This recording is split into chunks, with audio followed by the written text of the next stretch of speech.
Hey, and there we are. It's up and running and live and all that stuff. So, There we be. yep.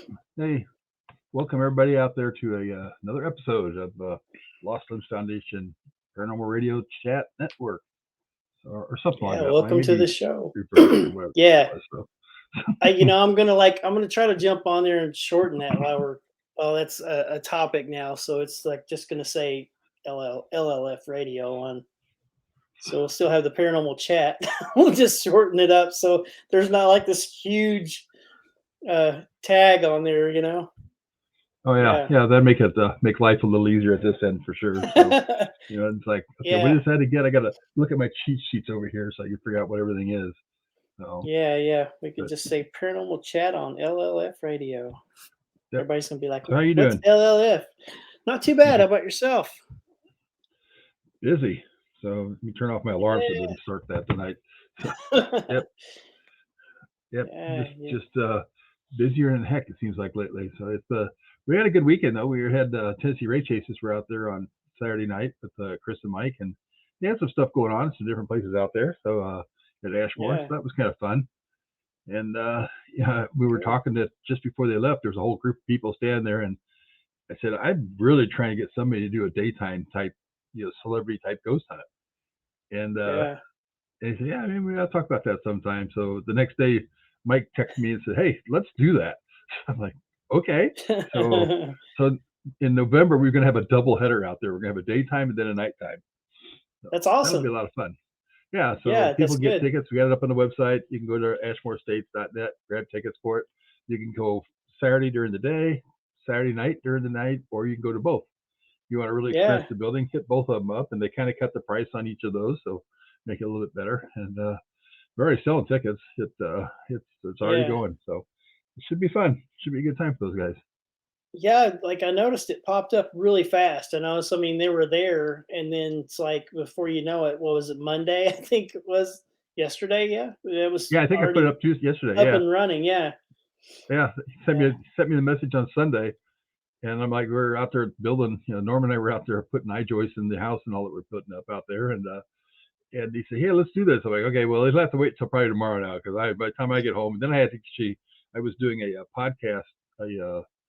They were doing a pre-recorded one, so I had to come Yeah. back and do that. And I was like, left Ashmore, got home, jumped in the shower, and I was 10 minutes. Then we started the podcast. So yeah, I was cutting it really close. So Just a little bit. yeah, that's kind of. I told her. I said, when I said we were supposed to do it at 6, I'm like, I'm not going to make 6. Can we move this to 7? And she said, Yeah. yeah, we can do that. So I said, okay, good, because I'm like, I think I can get home by 7 and be ready, and I was Yeah. barely. So I told her, I said, I don't like wasting time any place. I kind of just try to schedule things out. So yep, Yeah, but hey, we got a bunch no of people doubt. jumping in here, so thanks for Yeah, joining us that's tonight. yeah, And thanks a for lot of people tuning jumped in in, the guys. comments, and appreciate Yeah. you guys jumping in there. And um, you guys think of some Yes. questions. This is going to be kind of a different night in a way because with Adam involved, he has 3 Yeah. different locations, and then we've got the Rhodes Hotel, and then having Ashmore and the theater, which I really not doing a whole lot here anymore. And then I've been involved with Cheney, so Yeah. it should be fun. Should be a good time and a great night to ask questions of about venues. Yeah, Even if it's exactly. something kind of crazy that not so much even about maybe the paranormal, but just like the backside of stuff, how things happen and how you work it, and the trials and tribulations of owning them, because people don't look at that side of it. They just like, hey, open the door, let us come in and do this. It's fun. So Yeah. Oh, the like, place is yeah, haunted. Let's go okay. check it. Yeah. So yeah, there's a Yep. couple girls in there that say, yeah, these guys that own this place are total buttheads, and I know a couple of probably would agree with me right now that are in the chat. So Well, yeah, it'll be a fun night for sure. Yeah, it's. I haven't talked to Adam in quite a while, so yeah, it'll be interesting to see what he's up to, and like how it's been going on and how much things have changed, and stuff. So be cool. But uh, you guys are starting to book stuff up at Rhodes quite a bit too. yes, we are. Saturdays are already booked into August. We're booking into August now with Saturdays. So if anybody's looking to book a Saturday night, you might want to get that booked pretty soon because it's. I mean, it's filling up more and more. Yeah, that's what Yeah. I get people every once in a while that ask me, it's like, do you have this Saturday open? I'm like, no. Like the closest Saturday I have is like right now is like in November. I said, so just check that out. But yeah, call Crystal, bug the heck out of her, book a date, and get out there, Rhodes Hotel. So I think Crystal's actually pushing these a lot. She's got ulterior motives set up with us. There's no doubt in my mind Yeah, about yeah. that. Yeah, probably so. Who knows? I mean, I guess we'll find out soon enough, won't we? Oh, I'm sure she does. So We'll s- yep. And there's information there at Ashmore if you guys want to, looking at something to do out there. We're still doing weekdays. Because people, it's like, you guys only doing weeknights. I'm like, no, we do weekdays as well. Weeknights, weekends, whatever's available, weekdays. During the day, we can do that at Rhodes or at Ashmore. We do both of them. During yeah. daytime investigations, they're not a problem. As for Saturday nights, though, Ashmore's pretty. Oh, It's it's November. full, right? Yeah. Yeah. Yep, it's November. I mean, that's the first Saturday night that's available. And Yeah. so, yep, there's nothing we can do about that. Yep. Yep. Maybe we'll catch up with you here for too long and have all the Saturday nights booked here as well. There you go. Occasionally the ones that come in that say, "Oh yeah, Robbin sent us. He told us about Rhodes Hotel." And yeah, so I'm like, "Oh, okay, cool." Joy mentioned she's going to be at Rhodes there in 2 weeks from tonight. Okay, yeah, yeah. So the 19th, yeah, that's cool. right? Yeah. Yep. So Cool. So got a weeknight investigation at Rhodes then. That's good. Yeah, yeah. Good. Of course, I'll be vanishing back here while we do the show at some point. So But there's enough. What's that? yeah, no, I was just going to tell people that are coming into the chat, the comment section, all. Unfortunately, the way this works, we can't go ahead and type on your individual response during the show. Mike can maybe do that like during the day. If somebody has a question, we don't answer it. He can do that during the day. That hopefully, because I'm usually swamped during the day, he's got it a little bit easier. But yeah. So just if you have questions that we don't pop up, we can't just get an answer to. But yeah, we appreciate you guys coming in and joining us. So Yeah. Any questions you guys have tonight, throw them at us, and Adam will be here in a few. And any questions you have for him, get them in there, and hopefully we'll get to them and get them answered for you. But now I don't have any other. Well, I got Mike and Chris coming back in November, from 10 Straight Chasers, because you don't have any celebrity guests set up at Rhodes yet this year, do you? Nothing so far. We do have something in the works. I can't really it's being talked about now. I can't give too much information out now because then it'll just completely give it away. It's something that I was talking to you about last year actually, but we couldn't get a date to work out for this thing to happen. So yeah, it'll be cool once I can get with a few other people to lock something in. Then I think there's going to be something pretty cool going on later on this year here. So yeah, that's about all I can say about it really right at the moment. And Otherwise, I'll give it away. I don't even remember what it is. Yeah, Yep. So you guys start bugging me later when you see me or something like that. I say, "What's that about Rhodes that's going on?" I'm like, "I don't even remember what it is." So I have to hit you up later to find out what am I supposed to remember because I don't remember. Yeah, yeah. I'll have to send you a message later and be like, "This is what it was." But yeah, I don't even remember what it was. Robbin, yep. Anybody that asks you, they're not going to get the information since you forgot. It's been a while though. I got a few things going on, so I kind of forget some of that stuff. Yeah, well, this was something that last year it was kind of talked about, and the idea was thrown around, and it just couldn't get a date to work and everything with it. So this year, I'm gonna work on making it happen. So I think it'll be pretty cool. I was going to bring Adam in. He was there, but now he's gone.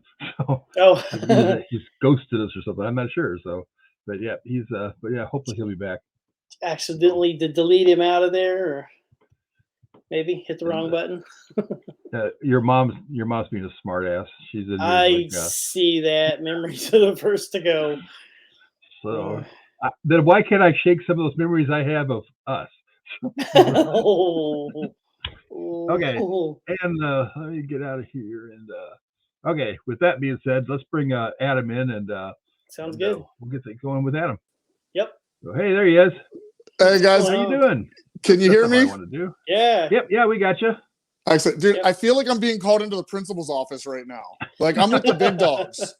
Uh-oh. I don't know about big dogs, but yeah, just only size from this side of things anyway. But No, So- it's a privilege to be on the show with you guys, and I think we're gonna have a really good chat. I'm looking forward to this one. Oh, I yeah. appreciate you it's joining gonna be us. Awesome. Yeah, thanks for being here. So Yeah, yeah. big fun time. I want to start with a funny. knows you. I want to start with a funny story though. Okay. Robbin Terry. All right, Robbin Terry. Can I just say that I've known about you for the longest time. Everyone always had great things to say about you. Okay. You were like this mythical legend out there in Ashmore Estates, right? Do you know it wasn't until about 2 years ago that I realized you were just one person and not two? Because everybody was always like, you got Pam and Eddie that run Monroe House, right? It was like a combo.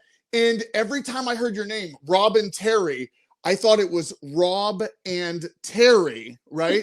So for years, and finally it was Addie, my manager. I like slipped up like, I'm really looking forward to meeting Rob and Terry sometime. And she paused for a second. She goes, "Did you put an and in that?" I was like, "Yeah, Rob and Terry." And she's like, "That's one person, Rob and Terry." My mind was like, psh.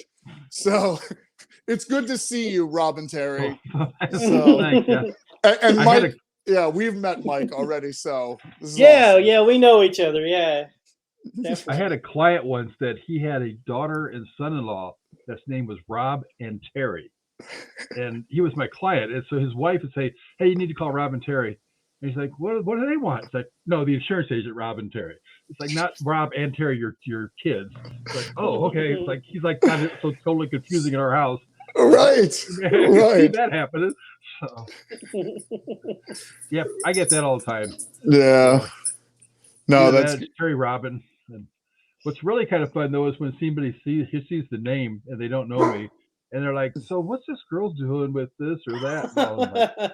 And or they want to come down and talk to this girl in our office, and my wife will like, "Okay, right. come on in." Yeah, it's Right. like, oops, not quite what they expect. So, oh well. I have people that come in here like sometimes and they'll be like, "Yeah, Terry told us to book Rhodes Hotel," and I'm like, Terry who?" And they're like, "The guy that's in Illinois, the guy in Ashmore." And I'm like, "Oh, Robbin." And You they're have to say the full Yeah. name. You have to say the full name.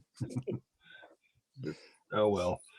Yeah, it gets confusing. I mean, I get people all the time and that do that. Oh.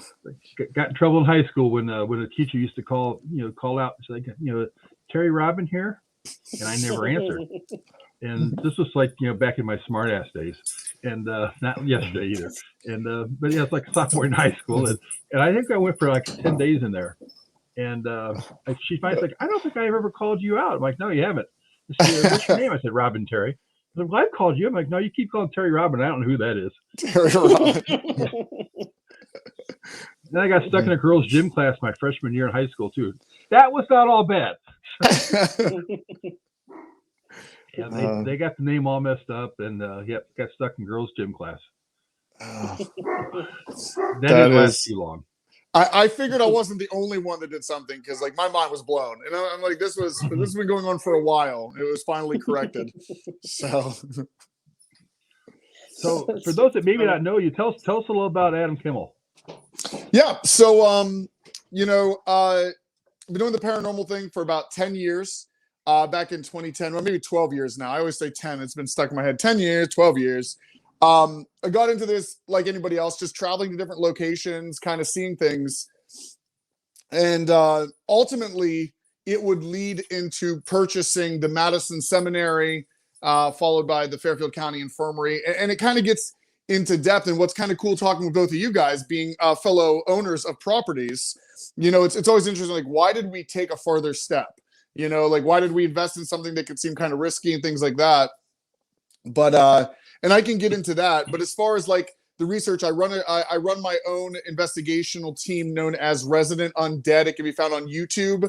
We have about 22 episodes. Actually, that's what I'm working on here in the back. I have 2 different episodes I'm editing: Hospital on College Hill, and then I have Greenville Manor that Marcus Hogg just recently purchased. We were out there investigating.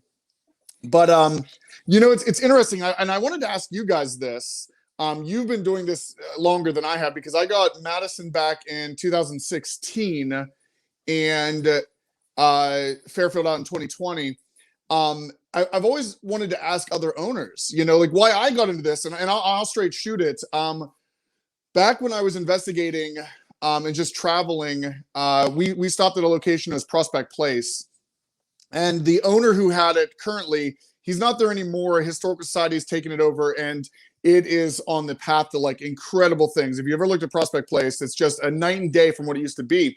And I remember when I was investigating how this guy would just collect your money and never put anything back into the property.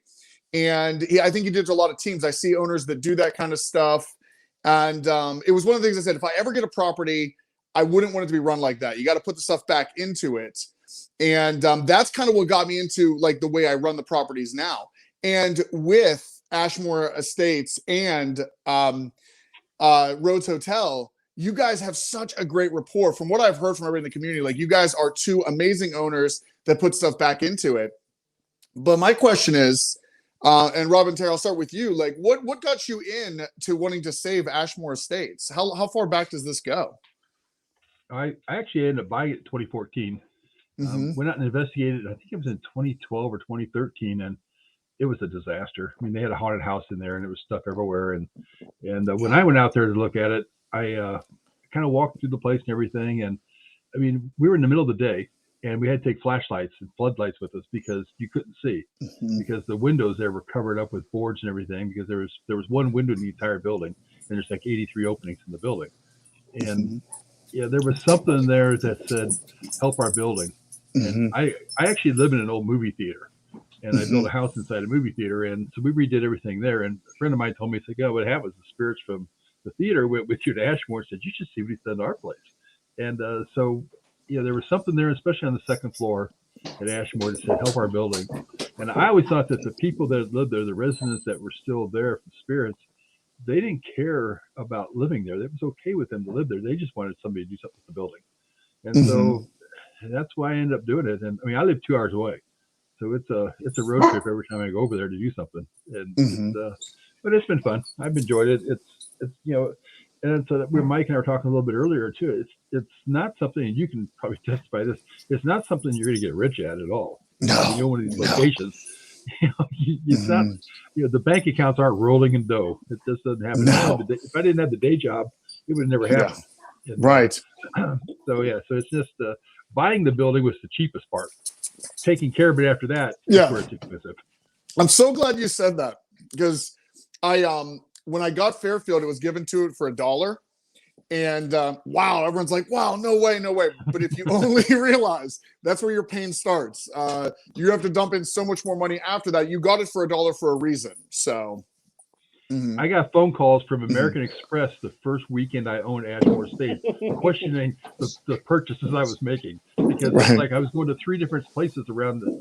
I was going to Indiana, I was down south in Illinois, I was up in North Illinois, buying stuff to get out to Ashmore, and they're calling me like, "Are these all legit purchases?" I'm like, yeah, unfortunately. It looks like straight fraud. I know. Yeah. I think it was like $75,000 the first 3 months I bought Ashmore is what I spent. Yeah, that sounds about painfully correct. Yes. Yeah.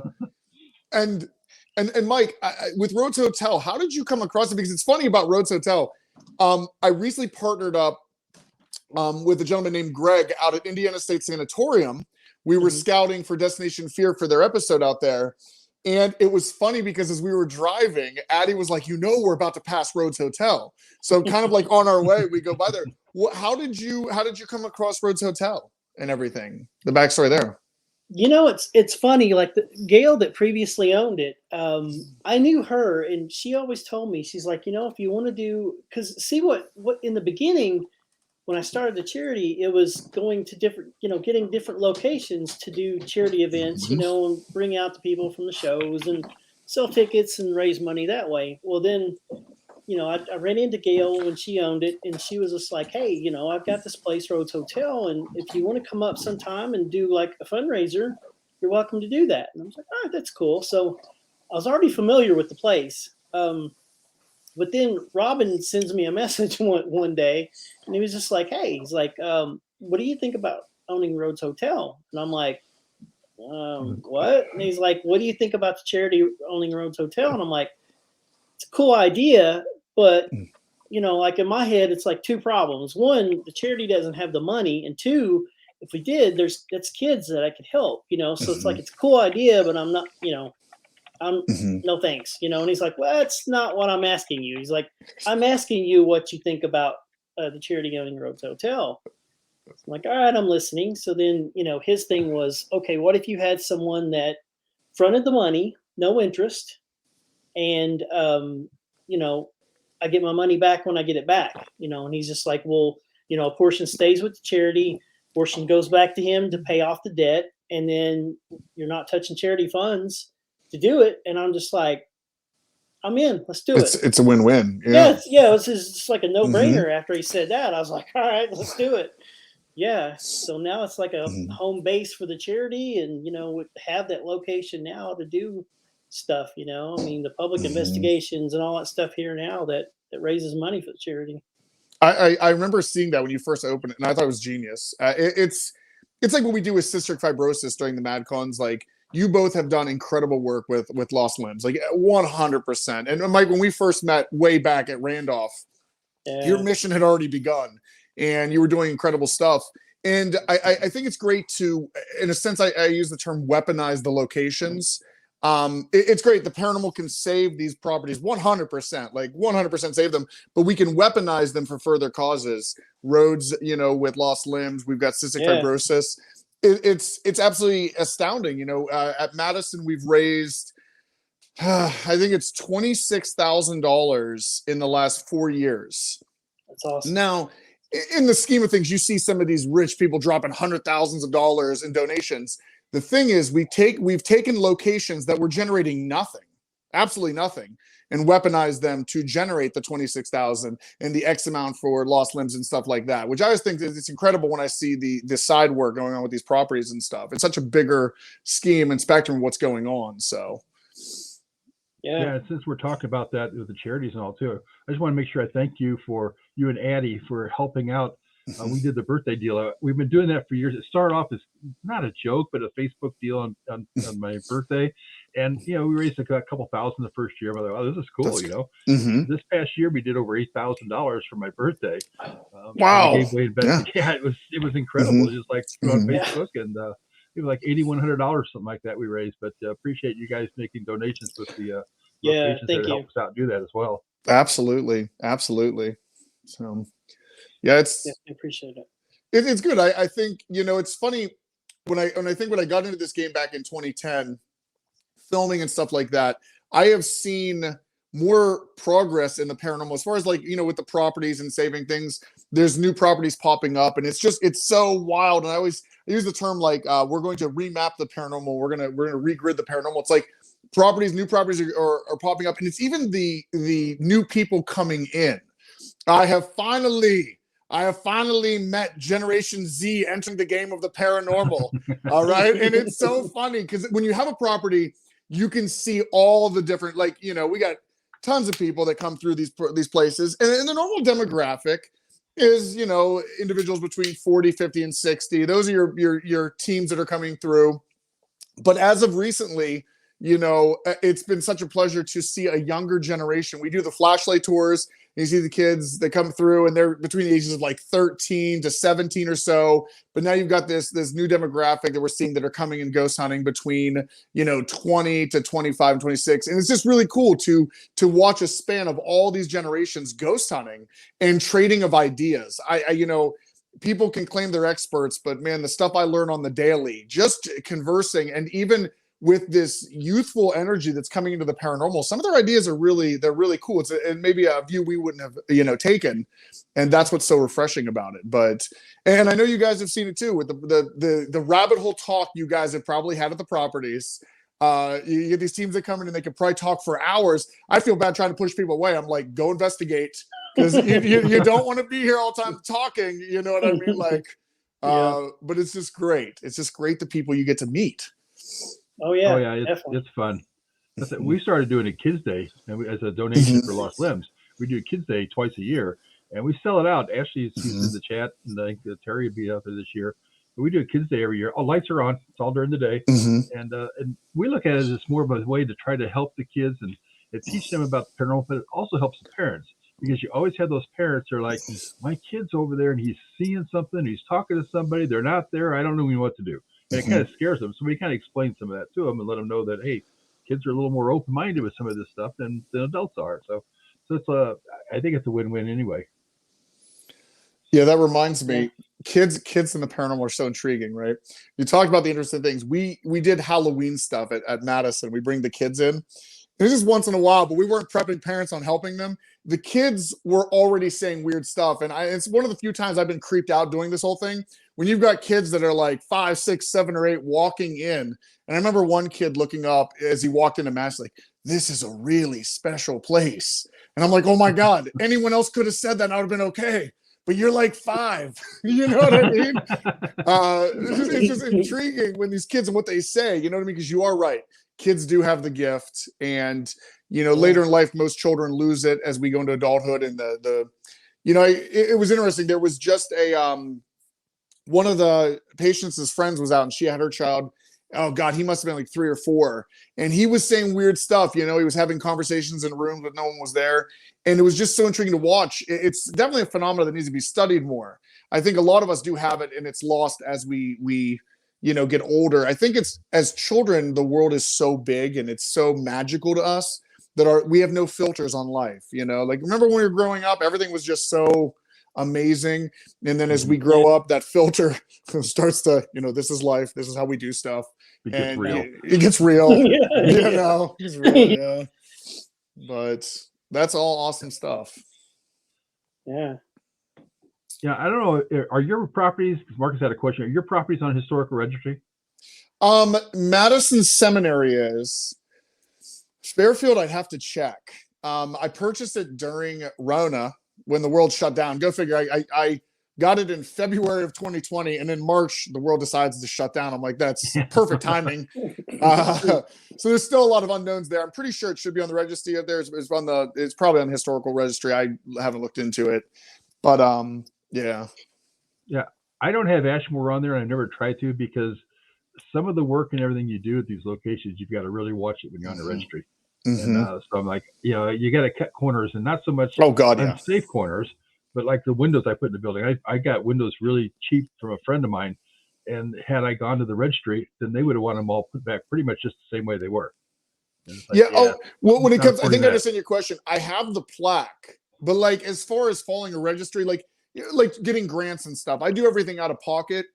I've avoided a lot of that because you're right. When it comes to how they want stuff done, when we do have to cut corners. We're making everything look great, but we can't be spending thousands and thousands and thousands of dollars on a certain kind of glass or a window. You know what I mean?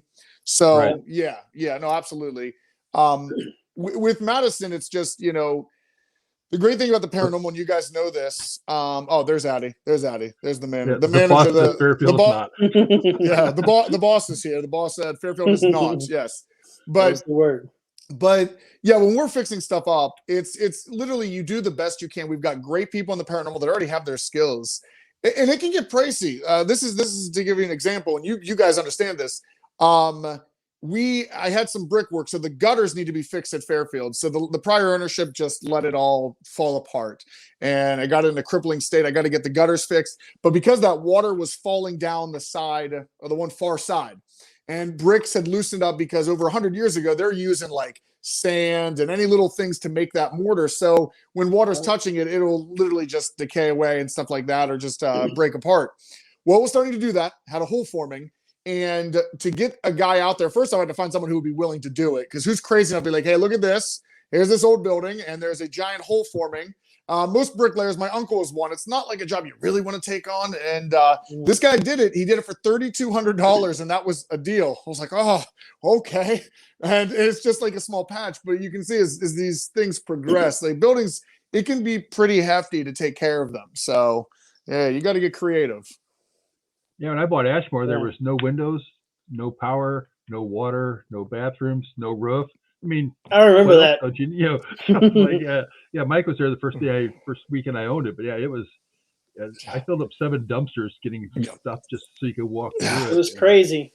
It Yeah. was crazy. Yeah, most people would have walked in and said, "Oh hell no." Right. This has potential. So it's like, Well, that's the crazy ones. That's the crazy ones like us. We see the potential. Yeah. A normal person would have walked immediately. Like, yeah. I see windows in this one day and running water. Absolutely. Absolutely. You know, the funny took us- thing out at Ashmore, it's like the day that Robbin got it, and when I went out there, I'm on my crutches. Like, this is how the hallways were, with stuff like scattered all through the hallways. I had to turn sideways, and I'd have to move my crutches and go sideways down the hallway. It's the only way I could do it. I couldn't just walk straight down it because the path was only like this. Now, you were saying they had turned into a haunted house, right, Robbin? Right. When I got Fairfield, that's what they were doing. They had used it as a haunted house, and they left all the decorations and the walls up and things like that. Did they leave the walls up there too? Nope, they took most of that with them. Okay. The guy that I bought it from was going to open up a haunted house actually in Indiana. Needed it, yeah. He took it all. He took most of it all with him. They left some stuff, but what he did is that it was in bad shape to begin with. And there's a lot of stuff there when I did the walkthrough initially. But then when he took all the stuff, he just threw stuff everywhere.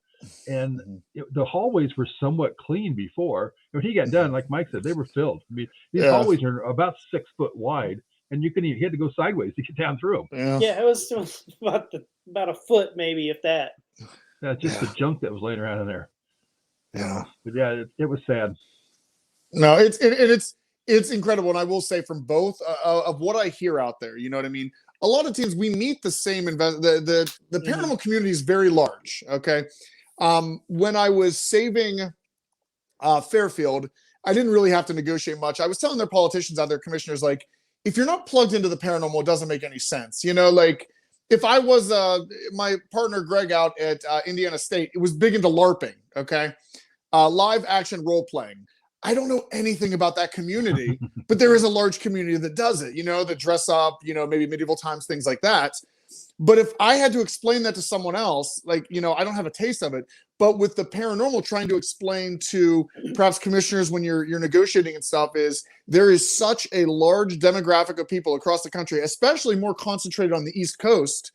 You know, we're kind of in the boom central between Illinois, Ohio, Indiana, across. There are so many teams packed in there that we are rotating a lot of the same people.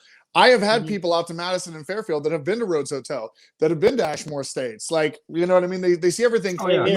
And the one thing I can tell you is they have always talked about your guys' properties and how great they are.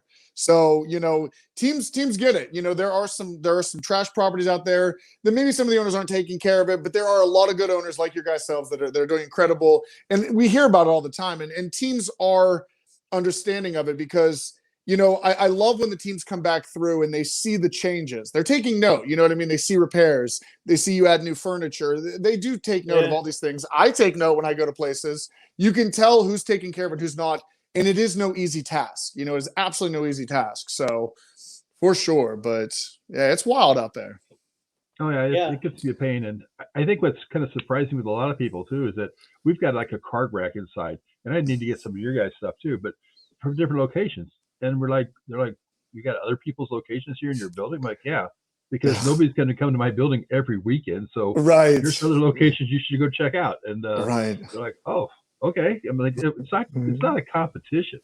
I mean, you know, if somebody was going to say, okay, tell me why I need to go to your place over certain places, then maybe it's a competition. But for the most part, it's not. I never look at it as a competition. No, I'm like, just do what you want to do, and you know, go to all of them. It's the way I look at it. You know, you try to set pricing so people can come back, but I totally get it myself. You know, we all investigate. You know, you want to spice it up. You want to check out different locations, and there's nothing wrong with that. You know, I'm happy if I get one team that chronically comes back every year. You know what I mean? That's awesome. But there's so many more locations to look at, and we do the same. We talk about locations all the time. Check it out. Every haunting is unique. There's similarities, but it's unique. So you need to check them out.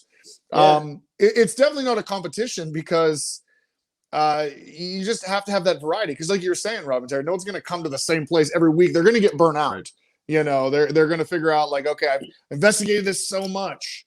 You know, you want to spice it up a little bit. Absolutely, you're right.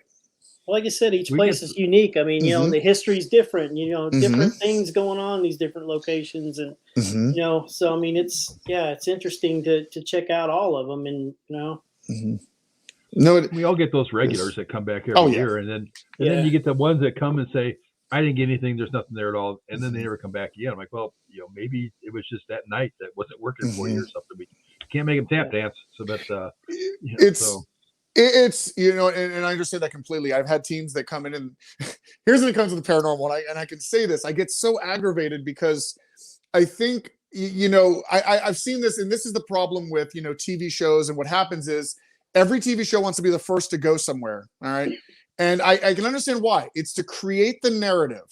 All right. And I always promote free thinking to the underground and stuff like that. Is just remember, when someone investigates that location that night, it is simply one chapter in the story, right? There's always going to be different hauntings happening. And I've noticed, though, TV shows will race to be the first because they want to have that narrative that, okay, well, I caught Emily in this room and a Sarah here.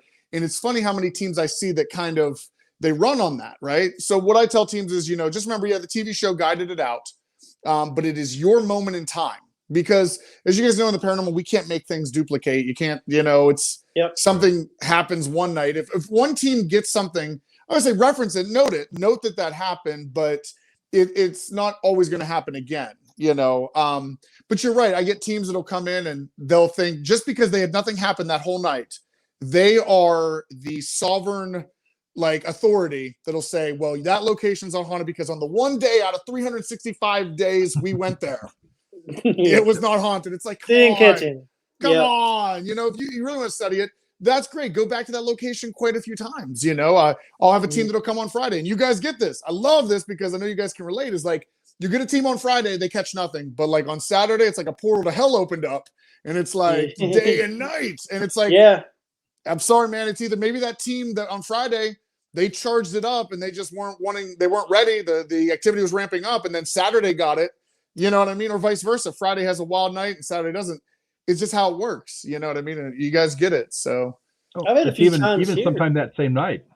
Sometimes people are, there's nothing going on. It's like all of a sudden at 11 o'clock or 12 o'clock or whatever time frame, it's like this place went crazy. Yeah, we couldn't, so it just depends on the times and what's happening and all. And I think a lot of it depends on the people investigating. If they go in there with such a negative attitude, you took the words out of my mouth, Robin Terry. You did. I was just about to say, if I could make an analysis, I really think it comes down to the people that are coming through. You can almost look at a team and be like, I don't know if you guys are going to have a good night because they just seem very close-minded, off. And we know in the paranormal, you got to keep an open mind. I don't want to. I know it sounds crazy to say this. I assure you, I am a science ape. Okay, I'm not just totally believing everything, but you got to go in with that open-mindedness, and you can almost tell sometimes. Some people are just too closed off, and then another group comes in and they're focused. They're open-minded. They're listening to everything. It does play a factor. It really does. Yep, we see that happen all the time. Every location I've gone to, and that's why a lot of times I'll go to locations when I'm investigating my own, and I don't even go in there and start asking questions. I'll just sit around and just talk, just with people, and I want that spirit going, "Hello, I'm over here. Aren't you gonna? You got questions for me or what? So, but yeah, just kind of almost ignoring them in a way, just to kind of quietly provoke because you're not saying anything to them. And I think sometimes that kind of turns them around, and they start like, hey, start doing something to make you notice that they're there. I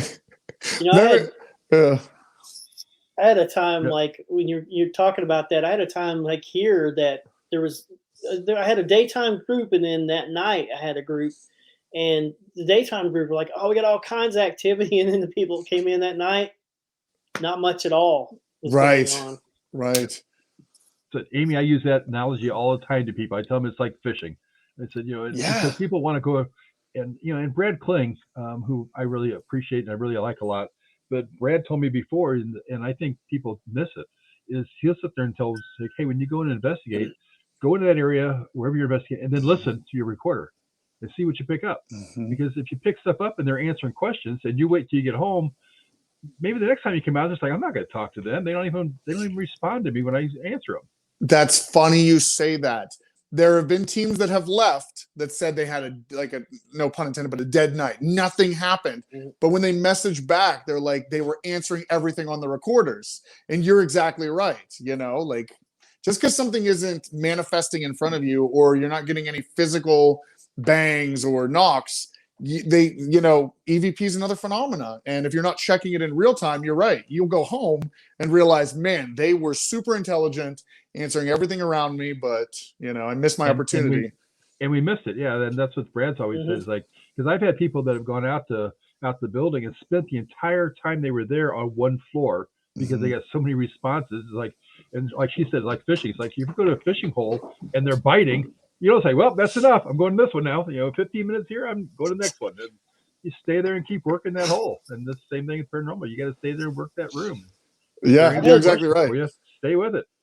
I've had people here that obviously, since we got the rooms and stuff upstairs, people rent the place and spend the whole night. And they'll come down sometimes and just be like, it's quiet, and we're gonna go to bed. I'm like, sit your recorders in your room, leave them running, because they're like, just because you think it's quiet doesn't mean it is, it's necessarily quiet. You might wake up tomorrow and, have all kinds of stuff that's you caught on, your recorder that you had no idea.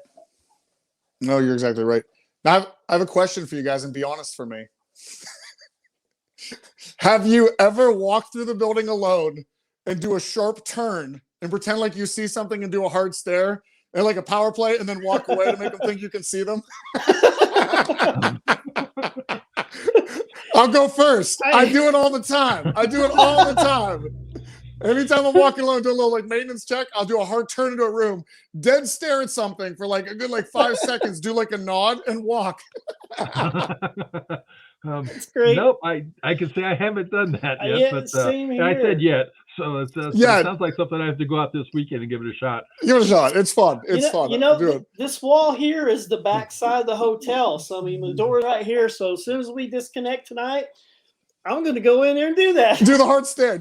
Wait 5 seconds, and then just walk. Yep. So, what we do out at Ashmore every once in a while, though, and we get the people like you guys do too, the looky-loos as we call them, that come down that road. We're in the middle of nowhere. Oh no, yeah. It's out in the middle of a cornfield. There's cornfields or bean fields all around us, depending on the year. And there'll be cars that come down the road, and the lights are out in the building, and there may just be a little bit of a glow. But we'll look and there'll be a car out there. So you gently walk across the window, walk right past the window. So people go like, look up there. Right. Like, there's something just walked across that window. And then you're cracking up, but they can't hear you because they're 100 yards away, but they see a shadow figure walk behind, so we do that all the time. Yeah. That reminds me, there was one time, it was right before we opened Madison up, and we were working one night, and I just remember this because of how enthusiastic the husband was. I assume it was a husband-wife combo. And what happened was we had a chain. It was at Madison Seminary. We had it chained up in the front where the car gets right to the chain. And the guy gets out. His wife is in there like, get back in the car, Robert, get back in the car. Well, he's out there looking and stuff. And Addie was with me. We might have one other person. And we did we set a flashlight down and we did the whole window thing, right? They saw that. Robert did. And he starts screaming. He's like, I saw someone down there in that window. He's yelling and stuff. And the wife's like, we gotta go. And he's literally having a conversation with her. We could hear this because the window cracked open a little bit. I told you everything I saw on YouTube. I told you it was haunted. I told you. We gotta tell everybody. And then of course they speed away and stuff. It's so funny, dude. But the sheriff's department in Coles County out of Ashmore told me that they got so tired of people calling all the time around Halloween when people break in the building when it was abandoned. It wasn't even there was nobody there at all. It was just abandoned. So their off-duty deputies would go park their cars in the backyard at Ashmore and go hide inside the building. And they just wait.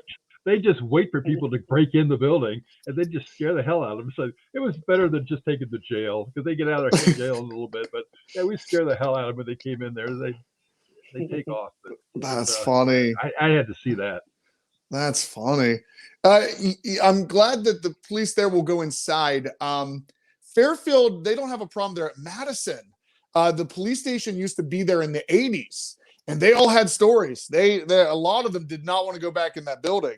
I remember at the beginning, we've never had a break-in, but I remember one time in the very beginning, you kind of forget the building's haunted sometimes. You'd hear screaming or running. My first instinct was, oh crap, someone broke in. We better call the police real quick before this gets out of control. Because you don't know how crazy they are. That's certain crazy to break into a building. And anytime we had the police, I think, out 2 or 3 times in the very, very beginning, nothing was ever found. But they were always on edge. And they always had stories like, you know, between 1980 to 86, they operated out of there. And they just, no, dude, they were not about it. They were glad when they got a new building. But yeah, dude, that's wild. That's wild. We had the sheriff's department here.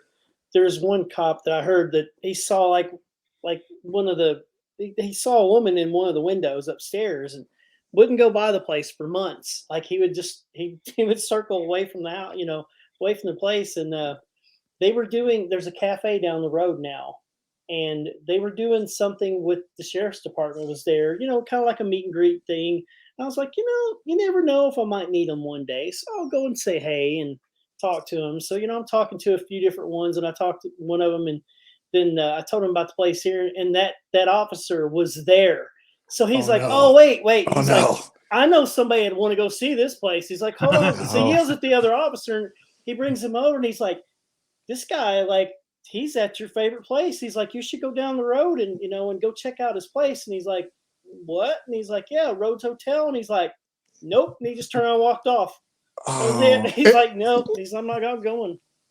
But what is cool about that, we talk about this all the time. Police officers are trained. They're trained observers. When you get an officer telling you he has seen things, yeah, that's very intriguing to me. They're one of the great witnesses you could have to something. That's cool. That's really good. Yeah. We had one at Ashmore one time before I bought the building that went in one of the rooms, and the door shut behind him. Oh no! And he could not get the door open. And the doors there, they shut, and they're steel doors. He literally got trapped in the room, but there was nobody there but him. Oh and no! He kicked his way out of the door. He kicked it through the jamb, and it was a steel door. In fact, when I bought it, I cut the hinges off this door. I'm like, what the hell is this out here in the hallway for? So I cut the hinges off. I'm like, I can't get it closed or anything. And Michelle, one of the girls, like, why did you cut that door off? I'm like, why? It's like, did you know the story behind it? I'm like, no. It's like the officer got trapped in that room, and he had to kick through the door to get out. And it's like a 2-inch steel door. And he was so scared. And I don't know which officer it was, but it'd been kind of fun to talk to him and find out a little bit more about it. But it was way before my time. He needs to be a future tour guide. Like that's a pivotal moment of your tour where the tour needs to end. It's like, this is where I was trapped. Yeah. You know, walk around the corner and then there's this area here. I vow to never walk in here again because I've been trapped. So, yep, that's for sure. So tell us the locations, because some people have been asking in the chat area. Tell us where they're at and a little bit about each of them. Yeah. So we've got a few to add to the list here. So it starts with Madison Seminary. That's located in Madison, Ohio. If you're familiar with Geneva on the Lake by Erie, we're about 15 minutes from Geneva on the Lake, 20 minutes roughly. That's Madison Seminary, Madison, Ohio. Also about 40 minutes from Cleveland, to give you some logistics on the map. Then you have the Fairfield County Infirmary. That's about 30 minutes from Columbus, Ohio. Then we have Indiana State Sanatorium, which we formed a partnership out there with Greg Larson, awesome guy. He is now opening to the paranormal. We did that, I think, last February. It's been a lot of traveling. And there's another thing coming into talking about this. When you open a new location, you do drag another demographic of people in, and it only benefits, you know, the locations. Because actually, Mike, I don't think you're very far from the sanatorium. I don't think you're far at all. So. Yeah. So we got to put some cards out there. I'll talk to Addie about that. Yeah. And because the teams that come through, like I said, we talked about this. There is so much to see out there, and we try to push all of it. Like, you need to see all this stuff. The hauntings are so intriguing. That's Indiana State Sanatorium. We just partnered up again with Greg. He purchased the Billy Creek Village, and that's about 10 minutes away. Billy Creek Village is like an entire town of houses that were put there. So it's kind of like I'm trying to think of a comparison. It was like a themed area where, you know, there's a lot of nostalgia for the communities to go out there, and there's like a doctor's office, a general store, just really cool setup. A few churches are put there, and it has 3 of Park County's covered bridges. So during the covered bridge event, you may have heard of the big event of Covered Bridge. A lot of people go through Rockville to see that, and Billy Creek has 3 of those covered bridges. There is another property as well, and that is in Rosedale, Indiana.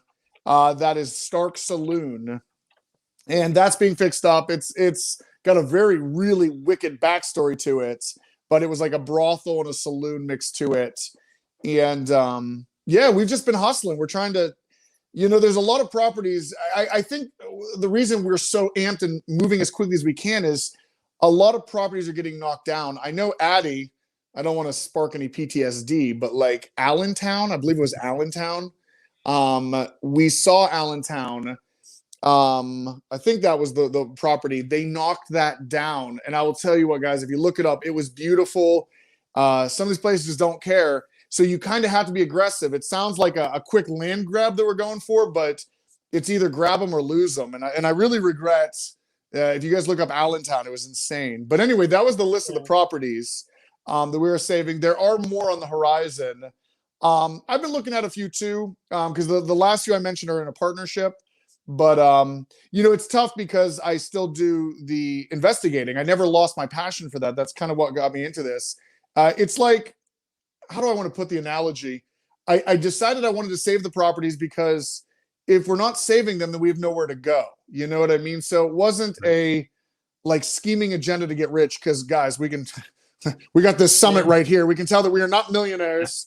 It's a labor of love. And I just remember when I got into the paranormal, the nostalgia and the love I have for this, it never went away. I just love this stuff so much that, you kind of take it to the next level. Like I'd love to save a property and to give back in a sense.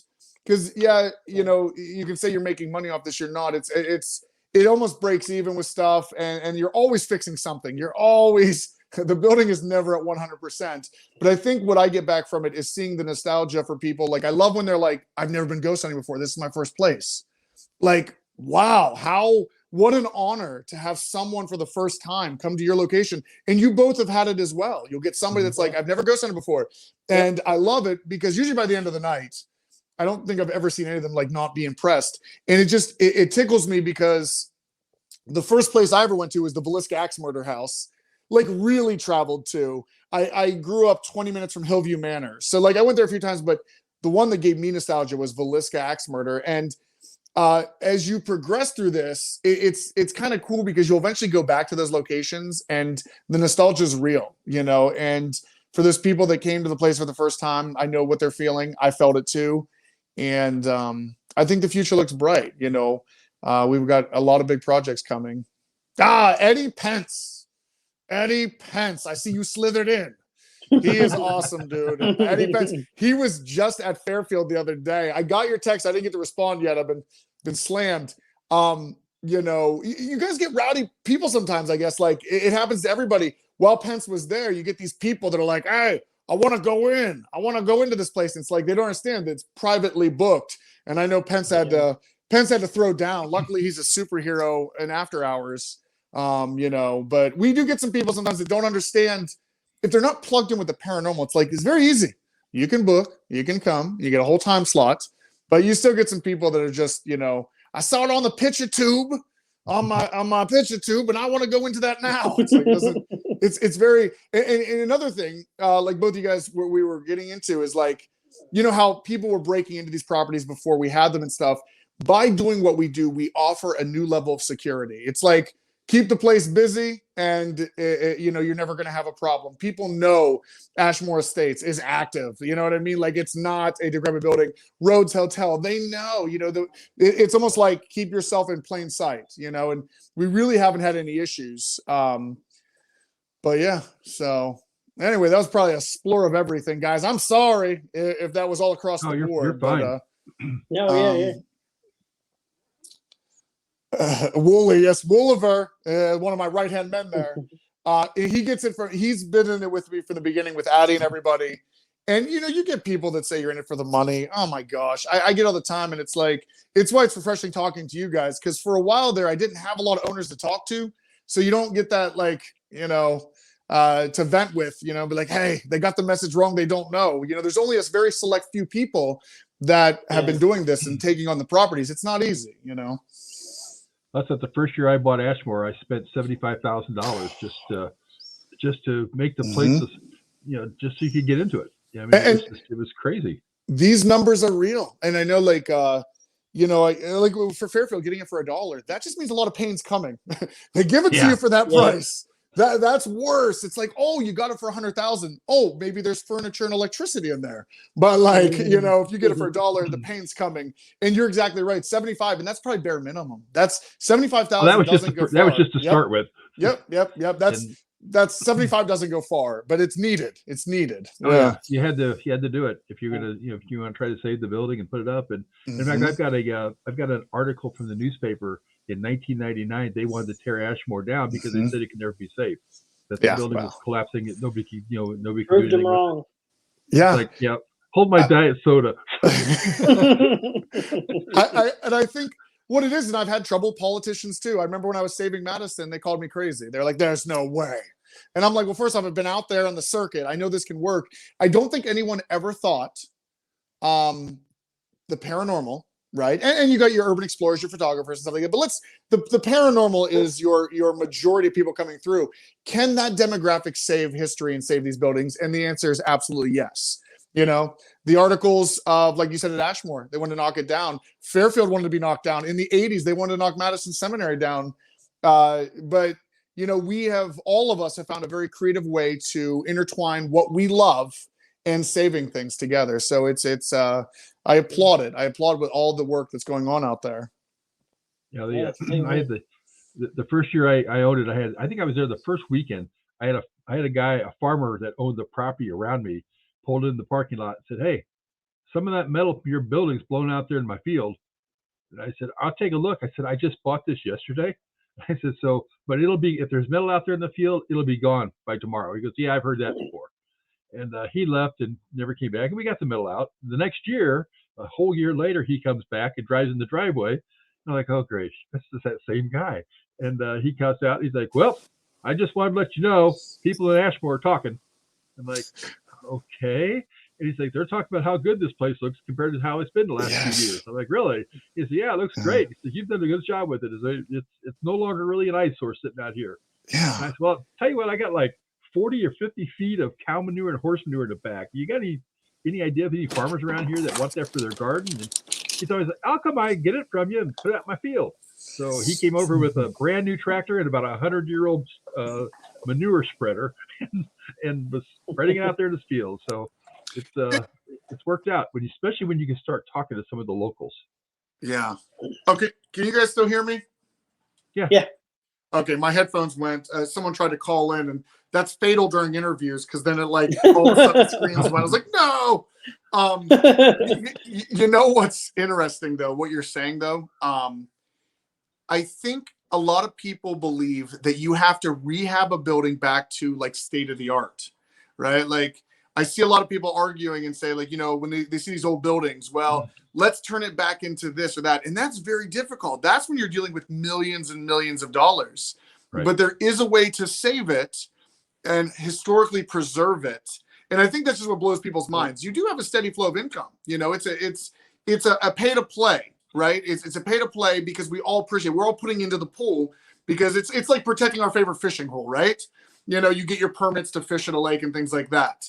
That is the lifeblood. And I think that's what like a lot of politicians don't understand. Like they always ask, where's the money going to come from? Where's the money going to come from? It's like, there's a lot of people that will do that. It sounds like a pipe dream to them, but it's exactly true. And it does feel good when you can finally get the message when someone says, hey, that's the best Ashmore's looked in years, you know, to turn it around. So for real. Yeah. In fact, I got an inspection company that from the state that called one time and said, that building's been shut down. You're not allowed to have anything out there. I'm like, I've been doing it for 3 years. And he's like, no, they're not supposed to have anything out there. He's like, we red flagged that building. So the guy in charge of the state labor that does all the inspections, he looked at, he said, who owns the building? And they told him, he's like, no, that guy can't own that building. And he said, yeah. He's like, so he called me because he used to do the inspections here at the theater, but we did the haunted house. Mm-hmm. And he said, did you buy Ashmore Estates? And I said, yeah. He's like, well, it's been on our red card list that you're not supposed to have it open. He's like, what have you done to that place? I'm like, you got a little while? And so I was kind of briefly, and he sent his inspector out there the following weekend, and his inspector gets out of the car and goes, wow. I'm like, what? He's like, I was out here when we shut this down. I really don't even need to go inside. And he said, but just, I'm going to do it anyway, just because. And he said, but this is incredible. He's like, I can't believe it looks the same as this is the same place I came to in 2013 when I shut the place down. Yeah. Like, yep. So yeah, he went through and he did find one thing. He said, I need to put some screws in the handrail. Okay. You did pretty good then, Terry. You did pretty good. That was we it. came down to that. But yeah, it's like these buildings. I mean, I'm not sure if you've been able to. I've been an insurance agent for 40 years, and I've got the liability coverage and everything. But as far as the structure itself, I can't insure it. I mean, nobody's going to come out there and insure my building. So when the roof blew off it after I just put it on the following year, that was $7,000 that you just paid to put the roof back on. And that's what that money comes in for, is just turn around and fix that building back up the way it should be. It's funny. Yeah, we call it the defense fund. We do have money on the ready, and it is not for a nice vacation in the Bahamas. Yeah. That defense fund is ready to go if a roof comes off or something. What's going to break next fund? Yep. It's always on the ready. You got to have that defense fund ready, because you never know. You never know what's going to happen. Mm-hmm. We were pretty fortunate at Rhodes that we did a window thing where the windows all need to be replaced at Rhodes. They were really, I mean, you could put your hand through the bottom of the windows. They were all wood and everything. So we did a thing where basically people bought the windows. So we put their names on all the windows at Rhodes, and we raised money to do that. And we were fortunate we could put all the windows at Rhodes at one time. I mean, we put them in ourselves, but people paid for the windows, and it helped a bunch to be able to do that. So. Yeah, and that's a genius idea. I've just never seen such a great group of people. The paranormal. So many people. I don't think I could have ever accomplished what I did without all the helpful people that are out there. And you guys have seen it too. There's so many caring people. I think when I talk to the normal folk that are not in this, they think we're all a bunch of crazies. And I have said to many people, I have met some of the greatest people in the paranormal. It's hands down some of the most caring, most intelligent, open-minded individuals. And it's another thing is, like, it is saving our history. I remember when I was very young, I'd always have conversations with my grandpa, and he'd talk about the old country and things like that. And I get why generations get mad after a while. And I think I understand why places become haunted with angry spirits. I remember when I was growing up, my grandparents were the people that had like the TV on top of the TV. Everything was like stuck in the 50s and 60s. They didn't like change, and we hate that. And so it's like when you do get a building and you start changing it around, that's old man Russ over there that wants it to look like this, and you're disturbing that feng shui that he has. But I think it's also paying homage to a generation prior to us. I love my grandparents. I was raised by my grandparents. My parents are at work. So it would be a shame to see the world that they remember fade. So we're all putting a little bit into that. May it be a creepy asylum. May it be a creepy infirmary. Maybe it be a creepy hotel. You're still saving what used to be. And what's also very important is when you get the young children that come through on tours, they have no idea how awesome they have it with iPads and all this virtual technology and knowledge at your fingertips. And then you take them on a tour and you're like, it was only 100 years ago that this is how the world operated. It's like it's a really cool thing to experience, but I think we're all doing very important work. But yeah. I always tell them when they come to Ashmore, I said, your parents ever said, if you don't stop this, you're going to send me to a poor farm. You're there. So, there you are. They always thought that was just a fake thing on the Game of Life. When you spin the thing, it's like, go to the poor farm. Oh, okay, but then they find out, wow, this is real, huh? Right. It's a real thing. Right. No, now's a good time to ask my question. And we're talking about all these locations. I ask this every week to every guest and stuff. So this is probably gonna be interesting tonight with how we're talking about locations and stuff. But if you could investigate anywhere in the world, where would you go to? Whoa. Whoa. I feel like I should be prepared for this question, but I would never be prepared for this question.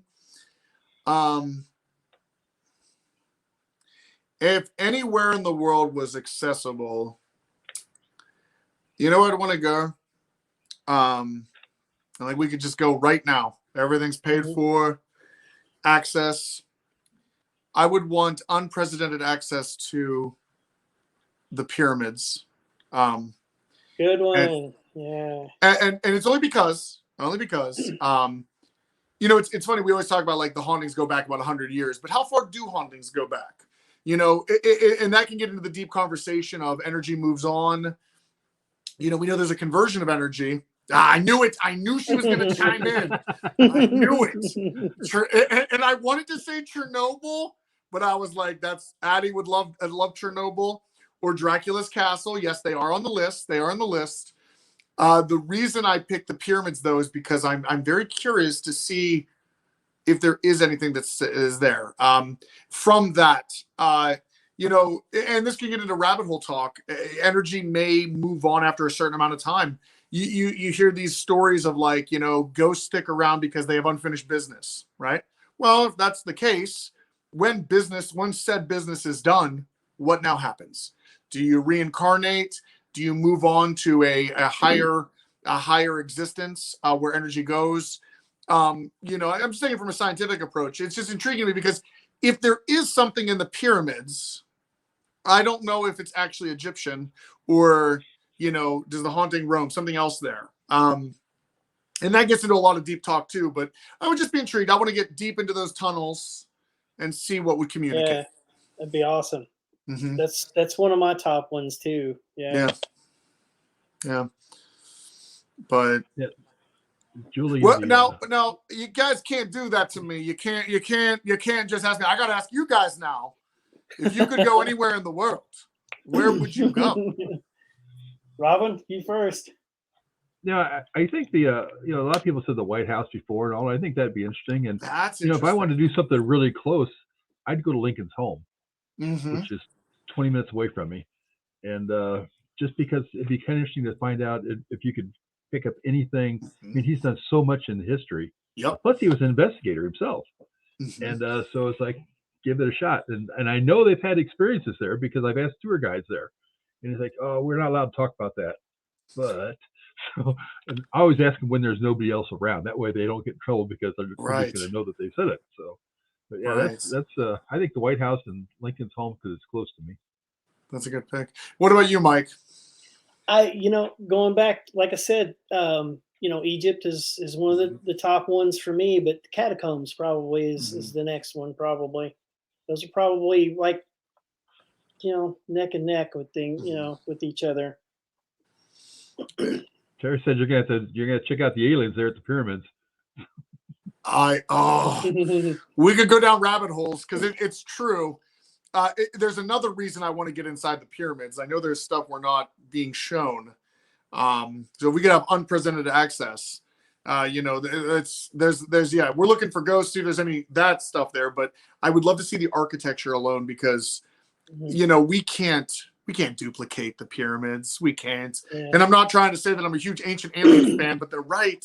When you look at Puma Punta and all these other places, I remember one episode they were asking a stone maker, how much would it cost to make, you know, cuts inside of the cuts of the stones? And he's like, first off, I would never do that for an amount of money in the world. Like, it was just too complex. And a lot of that stuff out there, they're just doing it left and right. Like, cut a hole here, cut a hole here, cut a hole here. Like, they didn't even seem to care. And that would be something very interesting. And maybe we'd be communicating with something we didn't even realize, you know? Yeah. Yeah, no doubt. So if people want to find out how to get a hold of you, because I know we're in, you know, don't want to take all your evening up, but if people want to get a hold of you, or how do they contact anybody to book the locations, or you know, where do they find everything? Absolutely. If you would like to book Madison Seminary, Fairfield County Infirmary, Indiana State Sanatorium, each of them have their own respective Facebook page. You can find all of them on Facebook. Just type in their name. You'll know which one's which. The first pin post, we run them all identically. So if you communicate to us, let's say you find Madison, if we manage them. So Addie runs all of it. So if you message us at Madison and you're also like, hey, I'm curious about the others, we can direct you accordingly. But you can find all of them that way. That's how you would book. If I'm also on Facebook under Adam Kimmell, or Instagram under Adam Kimmell, and you can see some of the stuff we do there. Our YouTube channel, Addie can put a link up in the bio here or in the comments. Resident Undead. And I had started back in 2010. I got rid of some of my older videos because I was just embarrassed and novice. And maybe I'll release those older videos, but I have episodes dating back from 2013. And you can kind of follow our adventure, and you can see a lot of the stuff I was talking about leading into this. You can actually see the investigation at Madison where it was in 2016. We investigated it, and that's when I took the owner's son outside, and I was like, I would love to buy this. So it's all on there. You can see all of it. As far as any more information going on, we have 3 Paracons coming up this year. We have, oh God, testing my knowledge here. I was going to write the dates down, but Addie's there. She's got my 6. The first one up is FCI Con, and that is June 11th. Don't quote me on that, but that is June 11th. We have CJ Faison already confirmed, and I will be confirming more guests for that. The next one up will be happening in August, and that is ISS Con, where we'll be doing it at Indiana State Sanatorium. Now for FCI Con, yeah, got it, June 11th, baby. We are raising money for Blue Star Mothers of America. They basically send supplies to our soldiers and things like that. And I am a huge supporter of our military and efforts like that. So anything we can do to help. ISS is August 20th. I knew that, Addie. I knew that. And right now, because ISS is so new, we are not doing any charities. That's going back into the property because it's ground zero in infancy. Once it is strong enough to hold, then we will pick something to donate towards. Then you have Madison Seminary in September. And we are going to be doing our cystic fibrosis fundraiser. Chris Musgrove and Krista Musgrove, their son, Easton, who is awesome, about the same age as my son, he was diagnosed with cystic fibrosis. And when I first met Chris back in the day, I got to see, having the vest on and stuff. And I just remember that's no way, no child should have to do this. And I vowed to him, I didn't have the seminary. I had no money to my name. And I said to him, one day, if I ever had the means financially, I will do what I can to help. And so right now, Madison Seminary is full-blown cystic fibrosis research there for the cons. And like I said, we've raised $26,000, $26,000 plus, and we are going to break more ceilings to that. So those are the dates. September 17th, come on out. We'll have special guests. CJ Faison's confirmed for all of them. Faison, he's confirmed for all, and I will be adding more in that I actually am just confirming this week. So, but yeah, that's all of it. So now where MadCon's at Madison County Seminary? Oh yeah, Madison Seminary. Yep, that's MadCon. Yeah, that's by Columbus. That's by Cleveland, about 40 minutes east of Cleveland. Okay. You can tell in political science when it comes to geography, I have to do a hard stare. I'm like, yeah, Cleveland, 40 minutes. Yeah, so now how far is you've got one that's pretty close to Rhodes, don't you? Yeah, the Indiana State Sanatorium. Yep, that one. Okay. We go right by you. I'll have to hit you up sometimes because I'm always driving through there. Yeah. I'm trying to think, how far are you from Columbus, Ohio, though? You've got to be that's got to be close, 5 hours, right? 4.5 or something. Yeah, I think, maybe right around there. When I do the Indiana adventures, I start at Fairfield and because it's already a long, long drive. But Indiana State Sanatorium, that's located in Rockville, Indiana. How far are you from Rockville? Not sure. It's got to be Terre Haute. Terre Haute,'s about an hour and a half, I think, 2 hours. You're in the radius. 45 minutes. You're very close. Yeah. So it's about an hour 45 minutes. Right. We've got to get some business cards out there and put them out there because Addie's done a great job managing it. We'll get some of those out there. We'll have to stop by sometime and we'll get those out there. Stop by and drop a bunch of stuff off. Yeah. Mm-hmm. So, but definitely. Because that's not actually Indiana State Sanatorium's just 3 hours away from me. So yeah, I was just about to say because you're not too far into the Illinois border, right? So well, Ashmore's not too far from Indiana Illinois border. I'm 2 hours away. Mm-hmm. So it's but yeah, from Ashmore it's really pretty close. Yeah. In fact, it's closer than Mike is, and it's from Ashmore State to Indiana State is an hour. Wow. An hour and 10 minutes. Just So, for everybody watching, yeah. it's too bad this is live. We'd radio edit that to where we'd be like, okay, well, I know geography, and I believe you're only an hour away. You're an hour, okay. So, yeah, I think now we know. I think Terry's coming out there at some point. She told me something about it. She's going out there. Terry Mosby that's in the chat said something about it. But yeah, so sometime when you're doing something at let's see, August 20th it looks like then, right? At Indiana State. August 20th. That's going to be the Paracon out there. And I will tell Addie the next time we're out there. She's out there all the time. But the next time I'm out there, because I'm Madison's on our furthest corner. I think it's a 7-hour stretch the whole way. The next time I'm out there, though, I would love to stop by and see you guys. So we'll have to swap some stuff, some cards and stuff. So bring cards for all the locations over. Mm-hmm. Yeah, Terry will be up there in August, and she helps me out at Ashmore, so I'll have her bring some stuff up. That'd be perfect. That'd be perfect. We'll swap out, and Addie Lakes is always up there, and this is great. This is awesome. This is going to be the big picture. So, well, what I would like to do too, some point is, depending on how my house project's going, August 20th, I might be able to work it out where I can bring the Mystery Machine to your event. So that's what I'm talking about. We'll see if we can make that happen. I had notes and stuff. This is like the first interview because I felt like I was going to the principal's office right when I first came in because you guys I was like, I'm ready for this. I actually wrote notes. I never write notes to anything. I was like, all right, make sure I got this. And I actually, I put owns mystery van Scooby-Doo. I needed to write that down for myself. To those, how did you come into possession of this? Was this a repo? I mean, how does one find the mystery van? No, it was actually it was kind of weird because I had a friend of mine who did paranormal. She's like my paranormal wife almost in a way at that time. We were running around doing stuff all the time together, and so she was like, "You should paint your Corvair van look like a mystery machine." I'm like, "It's a window van. It doesn't look like it's not a cargo van. No." Well, paint your bus. I'm like, "That's even worse. I'm not doing that either." So I was looking around on eBay one day to try to find a nice die cast for her. To give her, say, here's your own mystery machine. Leave me alone.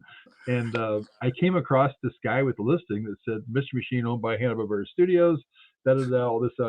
It was pretty much like that was about the end of the listing. And so I sent him a message. I said, "Was this actually owned by the studio?" He's like, "Yeah."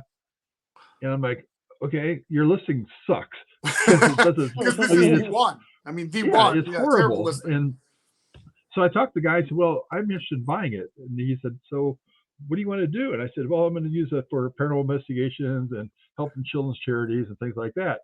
He's like, "Oh, did you just buy it?" And I'm like, "No, your sale, your listing ended last night." He's like, "Well, I renewed it. Somebody just had to buy it now." I'm like, "Are you kidding me?" I said, "No, they just bought it." And he's like, "But I'd rather sell it to you because I didn't even talk to this guy." He said, "But I don't know if you can cancel bids." I'm like, "Oh yeah, you can. Yeah. Click here, click here." So I was telling him how to click and get rid of this. So it's so he ended up clicking it, got rid of it, and I bought it, had it shipped back out here. It was up it was actually originally in Polo Car Museum in Chicago, Illinois. Wow. They had it up there, and then he bought it, sent it out to the state of Washington. Then it came back to Illinois. So but yeah, it was kind of cool because I mean I ran into a couple of people that worked for the studio back then, and one of the guys who used to draw Scooby-Doo, he came up to me at an event and he's like, "Was that ever out of the studio?" I'm like, "Yeah, it was owned by the studio." He's like, "It looks like the one sitting on the lot when I went to work every day." And I'm like, "Oh yeah?" He said, "Yeah." He said, "Can I sit in it?" And I'm like, "Yeah." So he got it. He's like, "Yep, smells like it too." So he drew Scooby-Doo on the dash for me because he drew Scooby-Doo and 13 Ghosts and some of the other cartoons. And, I've seen the pictures. So, it was meant to happen. It was meant to happen with a story like that. Great. It was. So that's what we've been doing with it, and just taking it around and using it for for promotional purposes because I just don't drive it. It's kind of it's a 66 van, so it's you got a few miles or a few years on it. Not many miles on it, but it has a few years on it anyway.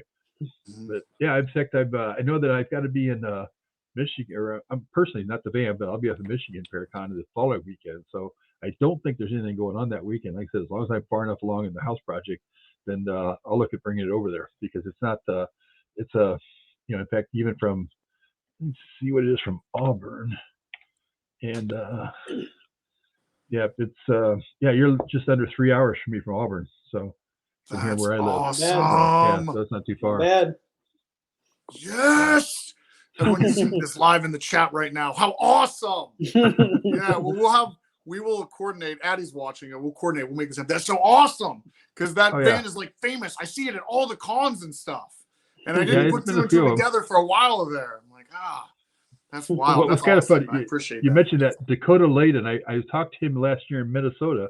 We were up there, and I went up to talk to the guys. I actually forgot that they came out to Ashmore, but so I went up to introduce myself because I talked to the producers and everything a little bit.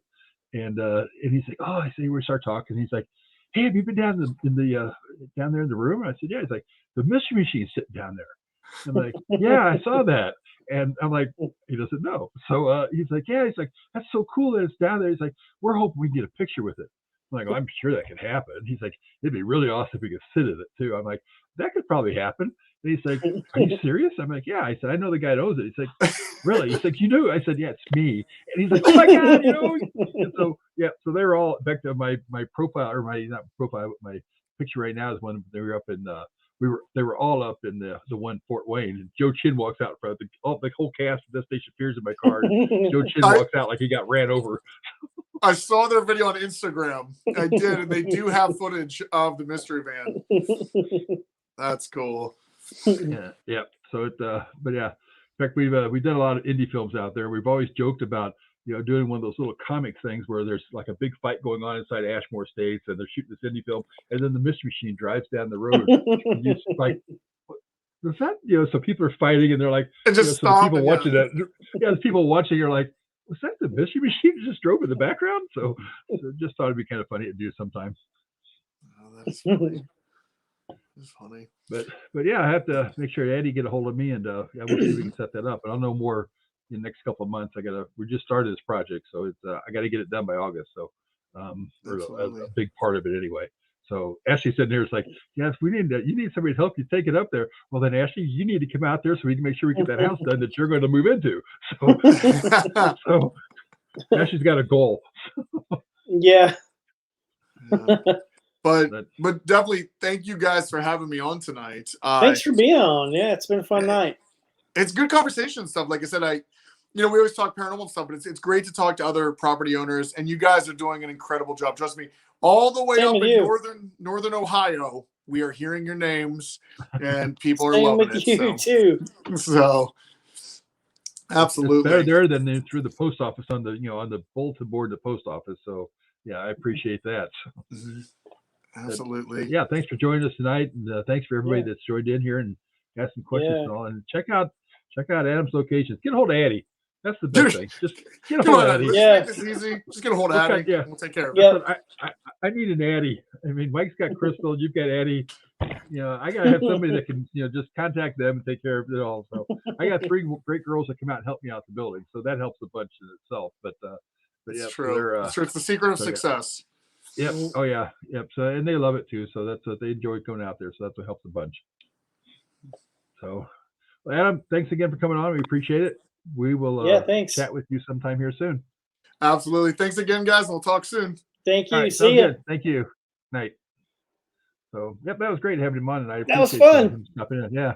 So, yeah, that was fun. And, yeah, so many people think that venue owners are out for each other so much. It's like, that's not true at all.